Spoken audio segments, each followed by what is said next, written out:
नमस्कार दोस्तों, मैं स्मित मिश्रा स्वागत करता हूं एक बार फिर से आप सभी का जेटी एजुकेशन में। साथियों, आज हम लोग बात करने वाले हैं chief justice of India D Y. Chandrachud ji के बारे में। आज वो रिटायर हुए हैं 10 नवंबर 2024 को। भारत के इतिहास में कई दशकों में शायद पहले ऐसे चीफ जस्टिस देखने को मिले जो इतने ज्यादा लोकप्रिय हुए, प्रसिद्ध हुए। अपने डिसीजन से इन्होंने ना सिर्फ सरकार को चौंकाया बल्कि कई बार इन्होंने विपक्ष को भी चौंकाया और कई बार इन्होंने स्पष्ट किया कि जो जुडिशियल सिस्टम है वो किसी सरकार के अंदर कंट्रोल में नहीं है। तो बहुत सारे इनके ऐसे फैसले रहे जो काफी ऐतिहासिक फैसले रहे, जो आने वाले समय में जनरेशन में काफी कुछ बदलाव करेंगे। आज की वीडियो में ऐसे 10 बड़े फैसले इनके हम लोग देखने वाले हैं। क्योंकि आज ये रिटायर हुए हैं तो इसलिए आज की वीडियो इनके लिए ट्रिब्यूट है। तो काफी इंटरेस्टिंग और इन्फॉर्मेटिव वीडियो होने वाली है, इन तक जरूर देखिएगा। इनका कार्यकाल आज समाप्त हुआ, लेकिन जब इन्होंने 2022 में 9 नवंबर के दिन जब पहली बार ये आए, जब शपथ ग्रहण करके, तो एंट्री मारते ही इन्होंने तिरंगे को सबसे पहले नमन किया। ये अपनी वाइफ के साथ आए हुए थे और तिरंगे को नमन करके इन्होंने अपने पारी की शुरुआत करी। साथियों, डी.वाई. चंद्रचूड़ जी को लेकर के हमेशा ऐसा कहा जाता रहा है कि ये बहुत ज्यादा मुखर हैं। ये ऐसा क्यों है, इनके पीछे की क्या कहानी है? क्योंकि अमूमन देखा जाता है जो जजेस आते हैं वो कहीं ना कहीं कुछ डिसीजन ऐसा लेते हैं जैसे लगता है कि वो प्रो गवर्नमेंट डिसीजन है, और बहुत सारे आरोप भी लगते हैं। आगे चल करके उनको बहुत सारी फैसिलिटीज भी उसका देखने को मिलती हैं। जैसे पूर्व में बहुत ऐसे एग्जाम्पल्स रहे हैं। राम मंदिर का फैसला सुनाया था रंजन गोगोई साहब ने और उनको आगे चल करके राज्यसभा की सीट मिली। इसको लेकर के बहुत सारे आरोप भी उन पर लगे। तो ऐसे बहुत सारे आरोप प्रत्यारोप लगते रहे हैं। मतलब जो भी जज आता है, चीफ जस्टिस बनता है, तो उस पर ये आरोप लगते हैं कई कई बार विपक्ष के द्वारा कि ये प्रो गवर्नमेंट है। लेकिन डी.वाई. चंद्रचूड़ जी को, इनका कार्यकाल अगर आप देखोगे तो इन्होंने कई ऐसे डिसीजन लिए जो गवर्नमेंट के खिलाफ ही था। उसके बाद कई ऐसे डिसीजन लिए जो गवर्नमेंट के पक्ष में भी आया। तो कुल मिलाकर के कोई इनको प्रो गवर्नमेंट या एंटी गवर्नमेंट का टैग नहीं लगा पाया। ये निष्पक्ष रहे अपने पूरे कार्यकाल के दौरान। और ये शक्ति इनको कहां से मिली, इसको जानते हैं। एक्चुअली में ये तो 50वें नंबर के भारत के चीफ जस्टिस ऑफ इंडिया रहे। इनके पिताजी भी भारत के चीफ जस्टिस ऑफ इंडिया रह चुके हैं। ये भारत के इतिहास में पहली पिता पुत्र की ऐसी जोड़ी रही है जो दोनों ही भारत के सर्वोच्च न्यायालय के सर्वोच्च पद तक पहुंची है। इनके पिताजी जो थे वो 16वें मुख्य न्यायाधीश थे भारत के। ये 22 फरवरी 1978 से 11 जुलाई 1985 तक रहे जस्टिस यशवंत विष्णु चंद्रचूड़ साहब। तो ये 7 साल का कार्यकाल अपना रखे और डी.वाई. चंद्रचूड़ जी जो हैं ये 2 साल का अपना कार्यकाल पूरा किए। थोड़ा सा और पीछे अगर हम लोग जाएं तो इनके पूर्वजों का दोस्तों काफी ज्यादा एक बड़ा वर्चस्व रहा करता था। इनके पूर्वजों के पास महल हुआ करते थे। महाराष्ट्र में कन्हेसर में खेत गांव में जस्टिस चंद्रचूड़ के पूर्वजों का एक पुश्तैनी महल भी है। इसे चंद्रचूड़वाड़ा कहते हैं। चंद्रचूड़वाड़ा जो है ये 3.5 एकड़ में फैला हुआ है। पेशवा राज के दौरान इनके पूर्वजों का एक अच्छा खासा पावरफुल वर्चस्व हुआ करता था। इनके दरबारी हुआ करते थे। भीमा कोरे गांव में इनकी सत्ता चला करती थी। अभी कुछ दिन पहले ही ये वहां पर गए भी हुए थे, अपने पुश्तैनी गांव में विजिट करने भी गए हुए थे। अब हम लोग बात करेंगे भारत के पूर्व चीफ जस्टिस ऑफ इंडिया हो चुके अब जस्टिस डी.वाई. चंद्रचूड़ जी के 10 ऐसे महत्वपूर्ण ऐतिहासिक फैसलों के बारे में। इसमें सबसे पहले नंबर पर मैं रखता हूं आर्टिकल 370 को। आर्टिकल 370 को लेकर के अभी पिछली साल ही दिसंबर 2023 में एक फैसला आया, जिस फैसले में कहा गया कि आर्टिकल 370 जो रिमूव किया गया था वो कॉन्स्टिट्यूशनल है। उसमें कोई भी ऐसे संविधान का हनन नहीं किया गया है, संवैधानिक तरीके से वो हटाया गया है। और चूंकि अदालत ने, चूंकि जब इसमें ऐड किया जा रहा था ये आर्टिकल 370 को और 35A को, उसी टाइम उसमें ये कहा गया था कि ये अस्थायी व्यवस्था है। तो वो अस्थायी व्यवस्था थी तो उसको हटा दिया गया। तो इसलिए कुछ भी इसमें असंवैधानिक नहीं किया गया, तो इसको वैध करार दिया, मतलब सरकार के डिसीजन को। तो ये एक बहुत बड़ा फैसला रहा इनका। और साथ ही साथ इन्होंने ये भी निर्देश दिया था कि जम्मू कश्मीर को राज्य का दर्जा बहाल किया जाए और 30 सितंबर 2024 तक विधानसभा का चुनाव कराने की यहाँ जरूरत भी है, और जो कि हो भी गया। जम्मू कश्मीर में आज के टाइम पर विधानसभा चुनाव हो चुका है और विधानसभा शुरू होते ही सत्र में वहां हंगामा मच गया। वो अलग मुद्दा है, उसको हम लोग अलग किसी टॉपिक पर किसी दिन चर्चा करेंगे। हाँ, जम्मू कश्मीर को स्टेटहुड का दर्जा अभी तक नहीं मिला है, जो कि इन्होंने कहा था, डिसीजन लिया था। वो अभी राज्यपाल को मंजूरी मिली है, वो केंद्र के पास जाएगा, उसके बाद फिर वो होगा। उसमें अभी समय लगेगा प्रक्रिया में। फिलहाल यहाँ पर जब मंजूरी मिली थी तो मैंने इस पर आपको एक वीडियो दी थी और इसमें यह भी बात किया था कि क्या धारा 370 को फिर से लागू किया जा सकता है कि नहीं, क्या कुछ ऐसी चीजें हैं जिससे दोबारा से आ सकती हैं। तो इस वीडियो में मैंने बहुत ही अच्छे से एक्सप्लेन किया हुआ है, आप चाहें तो सर्च करके यूट्यूब पर देख सकते हैं। अब इनके अगले डिसीजन की बात करते हैं। इन्होंने इलेक्टोरल बॉन्ड को लेकर के एक बहुत बड़ा फैसला सुनाया था। इसी साल फरवरी महीने में, चुनाव से जस्ट कुछ महीनों पहले, इन्होंने इलेक्टोरल बॉन्ड को लेकर के एक बहुत बड़ा डिसीजन सुनाया था, जो कि मतलब इसमें सत्ता और विपक्ष दोनों ही इसमें शॉक रह गई थी, क्योंकि इनके जो चंदे के जो तरीके थे उसको इन्होंने सुप्रीम कोर्ट ने एक्सपोज करके रख दिया था कि भाई आप जो एसबीआई के जरिए बॉन्ड होता है, जारी होता है, तो उसमें सबसे ज्यादा तो ऑब्वियस सी बात है सरकार जिसकी रहेगी उसको ज्यादा फायदा मिलता था और विपक्ष वालों को भी मिलता था फायदा, लेकिन जनता को पता नहीं लग पाता था। बिजनेसमैन जो हैं, व्यापारी जो हैं, वो बॉन्ड दिया करते थे। बॉन्ड मतलब कि इनका खरीद करके सरकार को दिया करते थे, सरकार उसको इनकैश कराती थी, लेकिन किसी को पता नहीं लगता था। तो यहाँ सुप्रीम कोर्ट ने एसबीआई को निर्देश दिया, कहा कि जितने भी लोग जहां जहां से बॉन्ड देते हैं, खरीदते हैं और चंदा देते हैं, वो डिस्क्लोज करो, उनकी डिटेल सार्वजनिक करो। 2019 से अब तक जितना भी चुनावी बॉन्ड जिस जिस राजनीतिक दल ने प्राप्त किया है उसका विवरण सार्वजनिक किया जाए। इसमें बहुत सारी चीजें निकल करके आई, बहुत सारे बिजनेसमैन जो हैं वो सामने निकल करके आए कि किसको कौन कितना कितना चंदा देता है। बीजेपी गवर्नमेंट पर बहुत सारे आरोप लगे इसको लेकर के कि बॉन्ड लेकर के उसके बाद फिर प्रोजेक्ट्स मिलते हैं, तो मतलब बहुत सारा ये विवाद रहा। कुल मिलाकर के इस डिसीजन को विपक्ष ने खूब बढ़िया मुद्दा बनाया और ये सरकार के विपक्ष वाला डिसीजन रहा। बहरहाल इसको और अच्छे से जानने के लिए इस पर भी मैंने आपको वीडियो दी हुई थी, आप जाकर के इसे देख सकते हैं।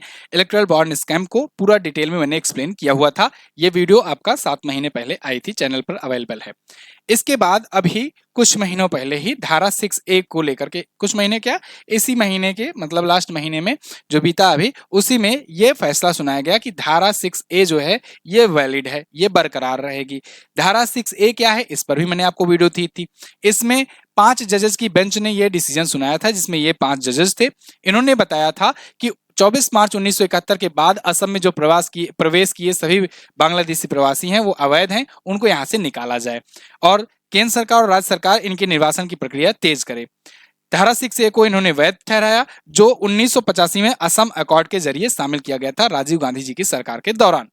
इसमें यह कहा गया कि 1 जनवरी 1966 से पहले और असम में प्रवेश करने वाले सभी बांग्लादेशी जो हैं वो वैध हैं, और इसके बाद और 1971 24 मार्च के पहले, इसके बीच के दौरान जो आए हुए हैं वो भी रजिस्ट्रेशन करा करके नागरिकता प्राप्त कर सकते हैं। लेकिन 24 मार्च 1971 के बाद जो आए हैं बांग्लादेश से भारत में, उनको यहाँ से तुरंत निकलना होगा, देश छोड़कर जाना होगा। ये डिसीजन रहा।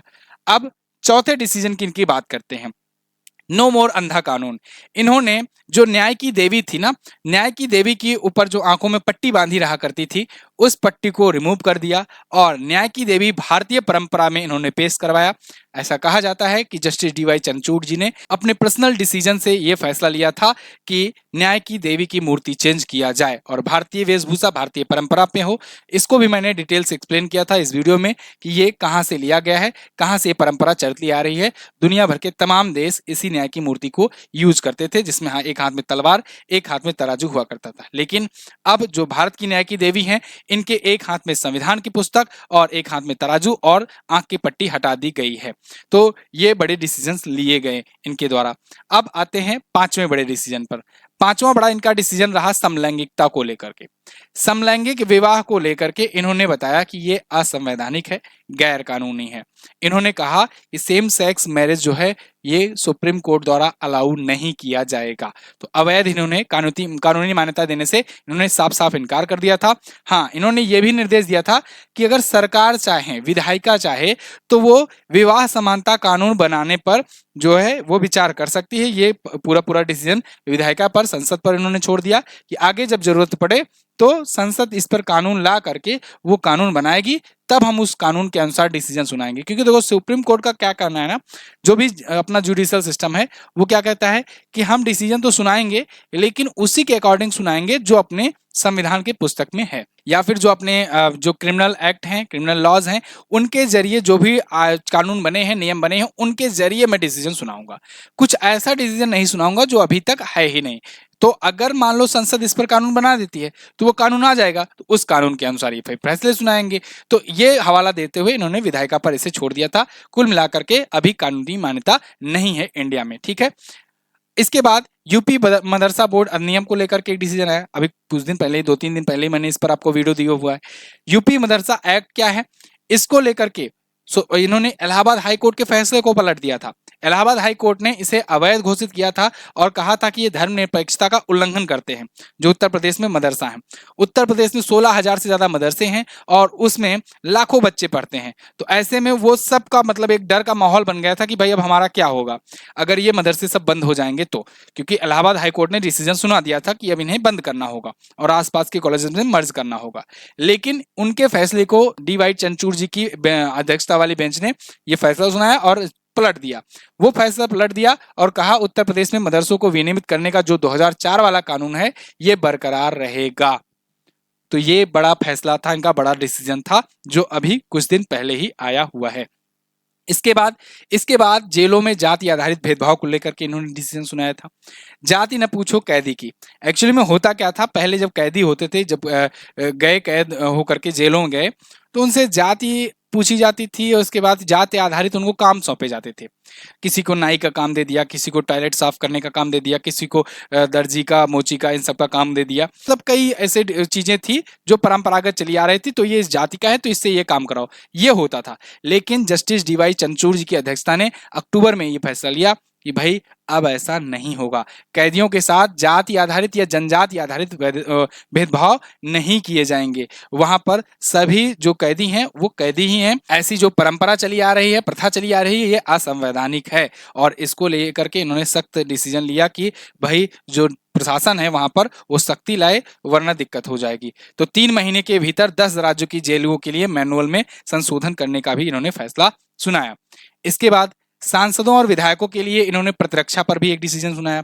अगर कोई सांसद है, कोई विधायक है, मतलब एमपी एमएलए है और वो कोई पर्सनल क्राइम कर देता है, जैसे कि अभी एक इंसिडेंट देखने को मिला था महुआ मोइत्रा वाला कि पैसे लेकर के उन्होंने सवाल पूछे थे, तो ये टाइप का कुछ और आगे ना हो, इसको लेकर के यहाँ पर ये 9 जजेस की बेंच ने फैसला सुनाया था कि भाई देखो, ऐसा कोई भी एमपी एमएलए या एमएलसी करता है तो फिर वो उसका पर्सनल क्राइम होगा। उसके एमपी या एमएलए होने या एमएलसी होने के लिए उसको छूट नहीं मिलेगी। वो पर्सनल क्राइम कर रहा है, इसके लिए उसका भ्रष्टाचार ऐसे कृत्य जैसे हुए वो अपराध के श्रेणी में गिने जाएंगे और फिर उन्हें छूट नहीं मिलने वाली है। अब आप कहोगे कि ये घूस लेकर के प्रश्न पूछना का क्या मतलब हुआ? तो देखिए, संसद में जो प्रश्न पूछे जाते हैं, सवाल पूछे जाते हैं सरकारों से कई कई बार, तो उसमें जैसे महुआ मोइत्रा वाला मैं आपको केस थोड़ा सा इसमें इंक्लूड करना चाहूंगा। इसमें क्या हुआ था कि इन्होंने एक बिजनेसमैन से पैसे लेकर के, इन पर आरोप लगे थे कि पैसे लेकर के इन्होंने सवाल पूछे और सवाल के जरिए इन्होंने सरकार से वो डेटा पूछा कि आपका जो अपकमिंग प्रोजेक्ट है या वर्तमान प्रोजेक्ट है ये अडानी ग्रुप के साथ अगर है तो ये किन किन जगहों पर है, कितना क्या है, पूरा डाटा।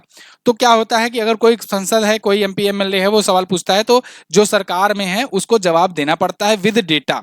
तो जब डेटा के साथ जब जवाब देना पड़ता है तो पूरा डेटा आ जाता है बाहर। जब पूरा डेटा बाहर आ जाता है तो जो जिस बिजनेसमैन को वो मिला हुआ है प्रोजेक्ट, उसके जो एंटी वाला होगा वो उस हिसाब से उसका मिसयूज करता है। तो कुछ ऐसा ही यहाँ पर केस हुआ था, इसको लेकर के विवाद हुआ और महुआ मोइत्रा जो है ये इसमें दोषी पाई गई थी। फिलहाल अगले डिसीजन पर आते हैं, बाल विवाह पर फैसला। बाल विवाह पर भी अभी रिसेंट इन्होंने फैसला सुनाया है। इन्होंने कहा है कि बाल विवाह रोकथाम कानून को पर्सनल लॉ के जरिए बाधित नहीं किया जा सकता। इस तरह की शादियां नाबालिगों को जीवन साथी चुनने की आजादी देने से अधिकार का उल्लंघन करती हैं। भारत में बहुत सारी कम्युनिटीज हैं, बहुत सारी परंपराएं हैं, बहुत सारी धर्म जातियां हैं, तो इसमें कई कई में ऐसा है जहां बाल विवाह जो है वैलिड माना जाता है। तो इनका ये कहना था कि पर्सनल लॉ जो है, पर्सनल लॉ के जरिए आप अपने धर्म में कहते हो कि ये हमारा पर्सनल लॉ है, ये हमारा पर्सनल मामला है और हम इसमें करते आ रहे हैं, परंपरा है। तो अगर बाल विवाह करोगे ना तो बाल विवाह से उन बच्चों को अपने मनपसंद की जोड़ी ढूंढने या कहें स्वायत्त रूप से जीने की आज़ादी मिल नहीं पाती है, खुद की जीवन साथी ढूंढने की आज़ादी नहीं मिल पाती है। भाई वो मेच्योर ही नहीं हुए हैं, 10-15-14 साल के हैं, तो उनको क्या पता रहेगा कि कैसा जीवन साथी उनको चाहिए या कैसा होना चाहिए, कैसा ढूंढना चाहिए।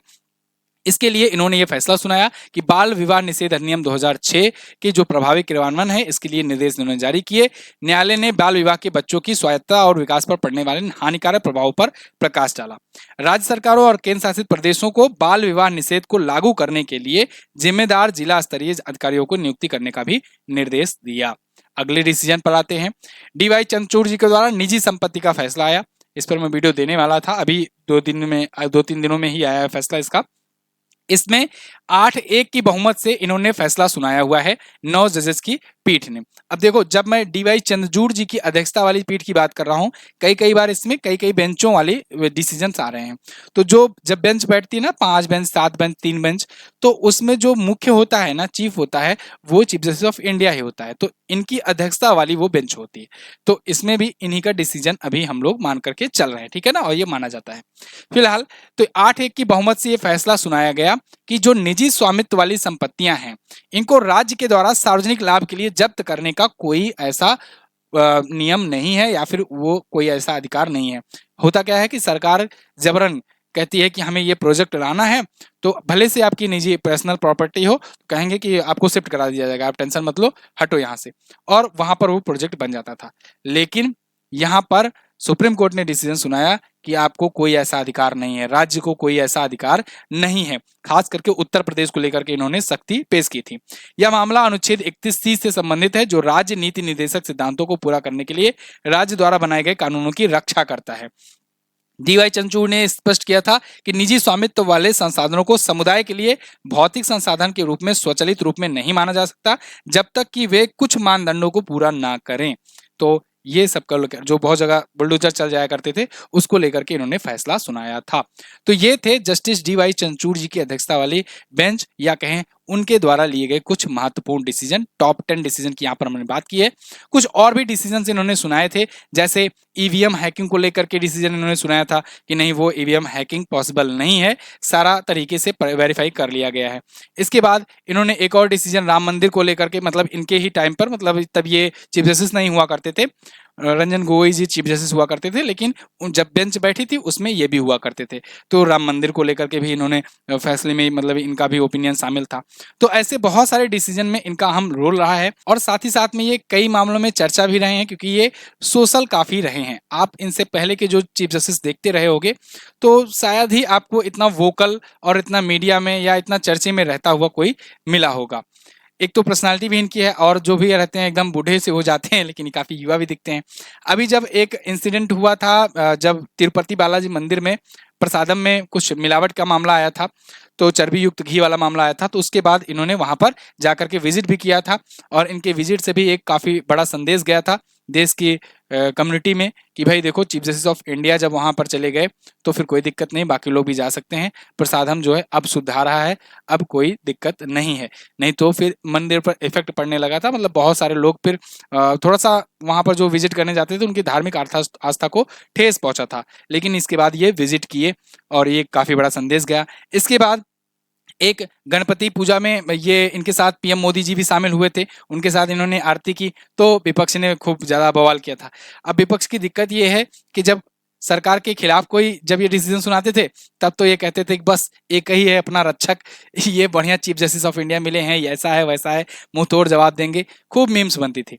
और जब इनके सपोर्ट में कोई आते थे, तो फिर वही आरोप प्रत्यारोप करते थे सब लोग कि ये तो मिला हुआ है, ये है वगैरह वगैरह। तो यहाँ पर इन्होंने इसको लेकर के साफ रूख स्पष्ट किया था कि देखो, जो चीफ जस्टिस बनते हैं उनको लोग ये ना माना करें कि वो विपक्ष के सपोर्ट में रहेंगे।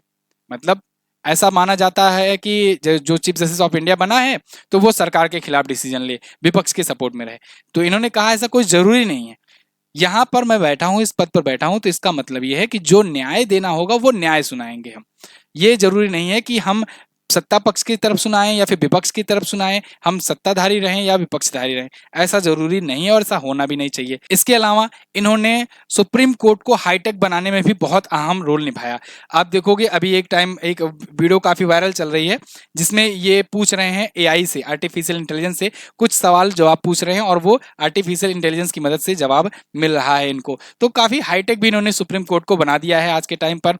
चाहे सुप्रीम कोर्ट का ऑनलाइन यूट्यूब चैनल हो, उसको ग्रोथ मिलना हो, अभी हालांकि बीच में एक बार हैक भी हो गया था सुप्रीम कोर्ट का ऑफिशियल यूट्यूब चैनल, चाहे वेबसाइट के माध्यम से हो, मतलब कि ये टेक्नोलॉजी को भी काफी ज्यादा बूस्ट अप किए हैं। तो फिलहाल ओवरऑल ये हमारी एनालिसिस रही। जस्टिस डीवाई चंद्रचूड़ साहब वैसे बहुत सारे ऐतिहासिक फैसले लिए हैं। भारत के मुख्य न्यायाधीशों के इतिहास में इनका 2 साल का कार्यकाल जो है वो काफी ऐतिहासिक रहा है, काफी यादगार रहेगा। हालांकि रिटायरमेंट के बाद इन्होंने 2 टूक बातें भी बोली कि मेरा जो भी डिसीजन रहा इन दौरान, इसका उद्देश्य किसी को नुकसान पहुंचाना या किसी को गलत तरीके से हानि पहुंचाना नहीं था। अगर किसी को बुरा लगा हो तो उसके लिए मैं माफ़ी चाहता हूं। ये इनका बड़प्पन है, तो आप भी इनके लिए जो भी लिखना चाहें दिल से लिख सकते हैं। फिलहाल ये थी हमारी एनालिसिस। अगर आप हमसे करंट अफेयर पढ़ना चाहते हैं तो आप पढ़ सकते हैं। करंट अफेयर के लिए संकल्प बैच लाया गया है एमजेटी ऐप पर, जिसमें आपको करंट अफेयर और स्टैटिक जीके पढ़ाया जाता है। 100% बाइलिंगुअल क्लासेस होती हैं हिंदी इंग्लिश में। इसके अलावा टॉपिक वाइज सारी क्लासेस मिलती हैं विद डिटेल क्लास नोट्स। इसके अलावा आपको ई बुक मिलती है 12 महीनों की, जो अपनी मंथली मैगजीन आती है करंट अफेयर की, वो आप बिल्कुल फ्री में प्राप्त कर पाओगे। स्टैटिक क्लासेस मिलती हैं और मॉक टेस्ट भी मंथली मिलता है। तो ये बैच आप एमजेटी ऐप पर जाकर प्राप्त कर सकते हो। एमजेटी ऐप का लिंक भी डिस्क्रिप्शन में है, या फिर आप गूगल प्ले स्टोर से जाकर डाउनलोड कर सकते हो। लेटेस्ट ऑफर के लिए ऑफर फॉर यू पर क्लिक करना, वहीं पर ऑप्शन मिल जाएगा, कुछ % का डिस्काउंट भी मिल जाएगा और आप बैच को ज्वाइन कर पाओगे। Thank you so much. मिलेंगे अगली वीडियो में, तब तक के लिए नमस्कार, जय हिंद, वंदे मातरम।